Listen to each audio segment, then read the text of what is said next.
Alright, so what's the deal with Rosie? There's a theory going around right now that Rosie could be Lillith or Rue, but that's not what we're going to talk about today, because I want to talk about the possibility of her being a fallen angel. We always knew that there was something different about Rosie. For one, she's the only character with her name in the title of an episode, a title that I want to remind you all is a direct reference to Hello Dolly. And while my friend Luna can talk about that much better than I can, long story short, it's about this woman who gets what she wants by manipulating everyone around her, but she manipulates them in a way where they get what they want. So it's like, yes, they were manipulated, but they all end up happy in the end. So very interesting concept. That brings up some gray morality questions, which is the perfect thing for Hazbin Hotel to tackle. There's definitely a lot of similarities that we can see with Rosie being extremely nice to everybody that comes to her for help, being overly generous. You can tell that there's something else going on underneath, but overall she seems like a nice person,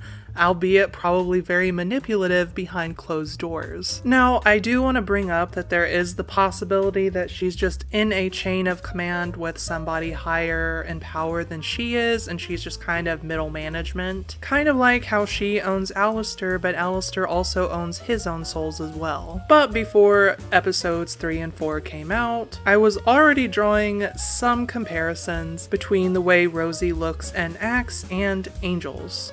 And the new season has only confirmed those things. Starting with the smaller details, every angel that we've seen so far has white hair, Rosie has white hair, and even though this 100% could just be a stylistic choice, the ruffles on her shirt do look exactly like the ones that the Exorcists have, except recolored. And while this could also be a stylistic choice, Rosie's eyes look almost identical to the way that Vaggy's eye looked whenever it was torn out. And seeing as how easily Vaggy fell from heaven, it's not unreasonable to assume that there are other fallen angels that are mixed in with the population of hell that were just not in the spotlight or not called out and just kind of went undercover in society. It's not confirmed, but I personally like to think Carmilla is one of them as well. But that's a whole other theory. Today we are focusing on Rosie. And even though Charlie is a bleeding heart, as soon as she met Rosie, she was able to tell all of this very, very personal information to her, even though she was a complete stranger. There could be other explanations for why she did this, but after seeing episode 2, it kind of feels reminiscent of the Speaker of God,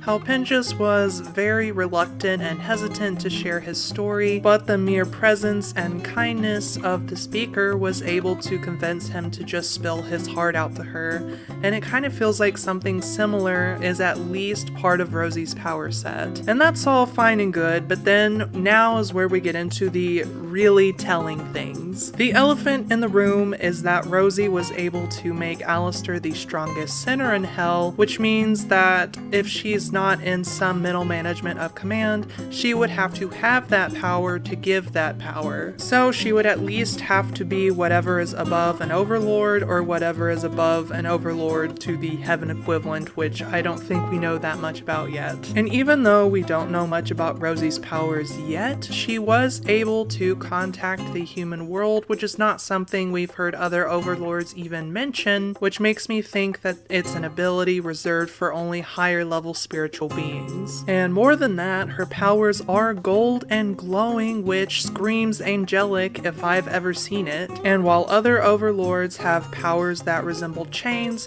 hers resembles like a ribbon or a string of some sort, which we have not seen, and it seems very whimsical and angelic compared to the harsh angles and things of hell. And throughout the song You Are My Pet, you can see that she uses her powers to create different things in the room, such as the rope that she pulls and the net that she catches Alastor in. And to me, it looks very reminiscent of maybe some kind of angelic rope. Fans were pretty quick to point out some old art of Vivzies, such as this one with Charlie and presumably her mother, Lillith, wearing clothing that is signature of Cannibal Town, and also this very old drawing of Rosie and Alastor where they sing "The cover is not the book." Now, I'm not fully convinced that Rosie is Lillith or is Rue specifically, but I do definitely feel that she's at least a fallen angel or has some very, very close ties to heaven in some regard. And I'm going to be honest with you guys, it seems more like season 3 or 4 type of information, but it's really cool that we're getting this insight into her character and still having some mysteries and theories to go over going into future seasons and not just having everything answered right up in our face. I will say my personal preference, I really hope that Rosie is her own character and isn't just Lillith or Rue in disguise, because I've really come to love her as a character, and I would love to see a story that's not just, you know, some big cosmic being disguising themselves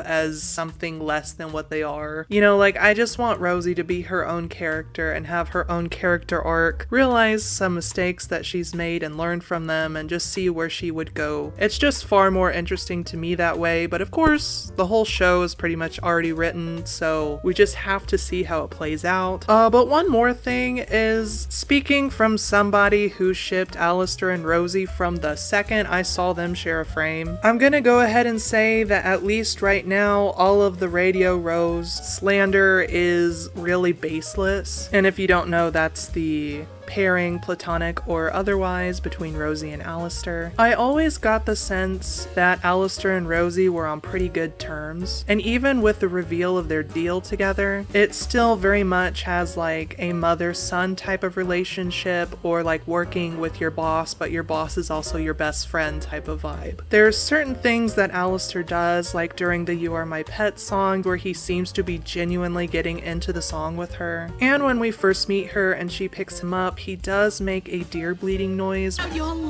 which is not something I think that he would be able to put on just for show. Like, I feel like that there are some genuine feelings between them, some genuine trust there. And the only reason I think that this ship is being seen in a negative light is because of the way that Alastor is reacting to it, but we have to keep in mind that he is a brat and overgrown man-child, and Rosie obviously did not ask him to go and attack Adam, but he did, and he got flamed for it, and basically she just soft-parented him and told him like, no, I'm not going to give your power back right now because that was something that you did entirely on your own, you freaked up, and you can't just come to mommy Rosie and expect her to fix all of your consequences to the problems that you caused. Not to mention the way that he asked was just very childish. Like, as soon as he walked in, after, you know, he got all his cutesy stuff out of the way, like, oh my god, he's so adorable.